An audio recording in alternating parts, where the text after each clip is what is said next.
بسم الله الرحمن الرحيم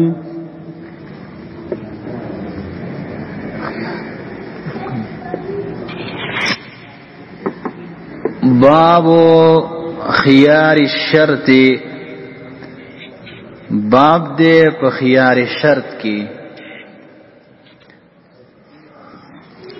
خيار شرط ستویلے کیږي د دې پښتو کې تاسو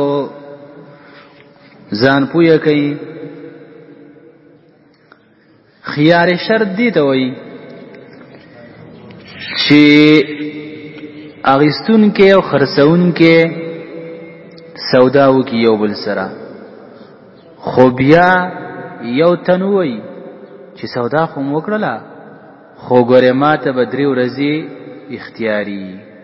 یا اغستون کې وای یا خرڅون کې وای ماته به 3 ورځې اختیاري کو پرې 3 ورځو کې ما واپسی کوله نو ګوره زه به کولای شم دې لیکيږي څه خيار شرط د اختیار شرط ولګاو ښه ځان ماته به اختیاري 3 ورځو کې دا موبایل له یمان مولوی سی بیراوړي په ما یې را خرڅ کی په 100 روپۍ باندې 100 روپۍ ورکما خدا بیرته وای چې یاره اسنه چې کور غاله سو قاریږي دا سی وای چې ما ته 3 ورځې بګوره مهلتي اختیار به ما ته کوي 3 ورځو کې چرته ما واپسی کوله پر خپل سودا کې نو شوم به کوله زه وته هم چې ما ته ومي صحیح ده نو بائع او مشتری دوانو د پاره خيار شرط اشتري پرې ورسېدلې هم به جاند خيار شرط خيار الشرط خيار شرط چې جائز جائز دی په بيع په سودا کې په بيع په سودا کې بيع کې للبائع د اخرسون کی د پارا والمشتری او د غسن کی د پارا ولهما او د دوانو د پارا بل خيار او اختیار وی 3 ایام 3 ورځې فما دونها یا کم د 3 ورځونه کم د 3 ورځونه یا 3 ورځې دا اختیار به ښه وس اختلافي مسله د 3 ورځې زیات خيار شرط شته او کو نشته یو سړی وایي چې زماره په 10 ورځې زماره په 2 میاشتې اختیاري نو دا شته او کو نشته دی خيار شرط د 3 ورځې برشته او کو نشته امام ابو حنیفه رحمت الله علیه فرمایلی دي چې 3 ورځې برا خيار شرط لګول جایز نه دي او صاحبین وایي ابو یوسف محمد رحمت الله علیهما اغي وای چې کله یو موده معلومه کی او ټیم مقرر کی نو کار سمری بیا خو چې معلومه کی مثلا د سړی وې زماره پاره با یو میشي زماره پاره با 2 میشتي نیټه ډیر مقرر کی خو معلومه کی ټیک شو کنه مجهوله بیان پریدي ولا يجوز او جائز نره خيار شرط ولا يجوز جائز نره خيار شرط اکثر من ذلك زیاد 3 ورځونه اکثر من ذلك زیاد 3 ورځونه عند ابي حنيفه رحمه الله تعالى وقال ابو يوسف سبيلدي محمد سے مسویلدي چې يجوز جائز دي زیادم جائز دي خيار شرط خو اذا سما کله چې مسما کی معلومه کی مدتا معلومه یو موده یو نیټه معلومه کله چې مسما کی یو نیټه معلومه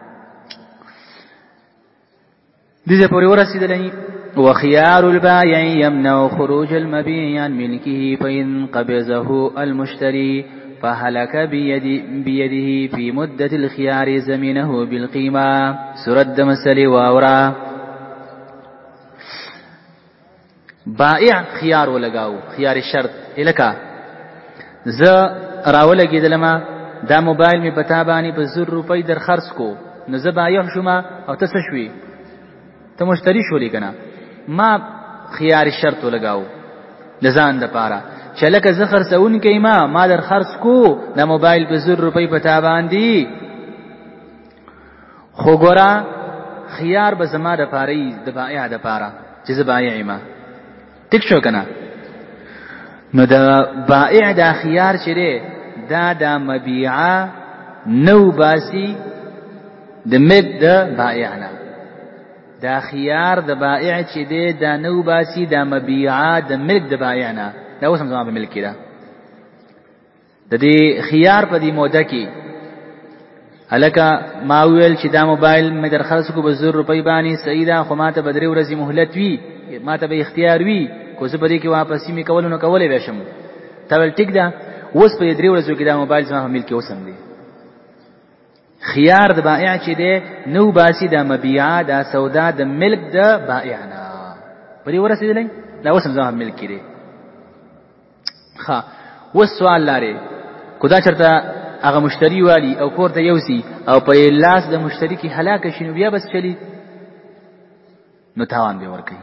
جواب سره تاوان به ور کوي ولی دغه ملکیت دی دغه ملکیت د سکو خراب کو دغه د ملکیت نه هنده وته کنه د بائع د ملکیت نه او تاسو کو ستا پلاس کې هلاک شو تاوان به ور کوي پوهیږئ اوس ګورئ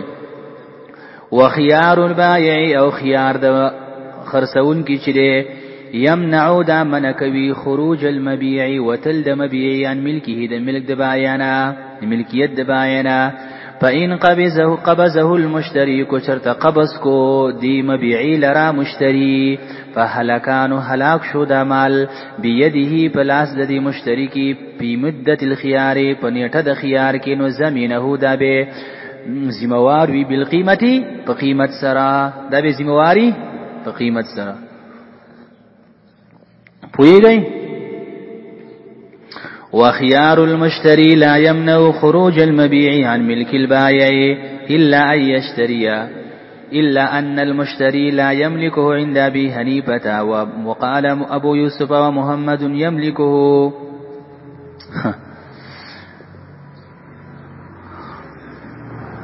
وس مشتري خيار ولګاو نو مبيعه د ملک د بائع نه وته لکونه وته دا صورت دی وس او وته شاکر مولوی سیبراله چې دا موبایل په 100 روپۍ راکا والا په 100 روپۍ سیدا نو زبایو شوم داسه شو مشتری شو نو دا وسته او دوی چې زماره بار بدري ورسي اختیاري نو اختیار د مشتری دا نو باسي نه منه کوي دا مبيعه د خروج د ملک د بایانا دا سم د ملکیت نه وته اوس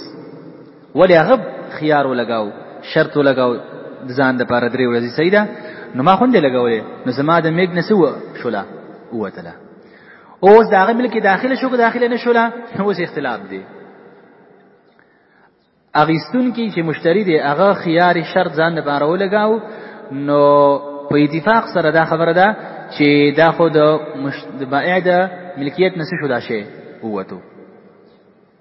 خداغه ملکیت کې داخل شو کنده داخل شوی داغه شو کنه شو د خيار په دې موده کې نو ابو حنیفه رحمت الله علیه فرمایلی دي چې نه مشتری مالک نه دی دا خو د عقل نه خلاف خبره ده ولی چې یو شی دی او داغه دی مالک نه په شوی کنه زما د ملک نه موته زم مالک نیوا او داغه ملک نه داخله نو دا خو تا یو شی موجود کو بغیر د مالک نه کنه شوی او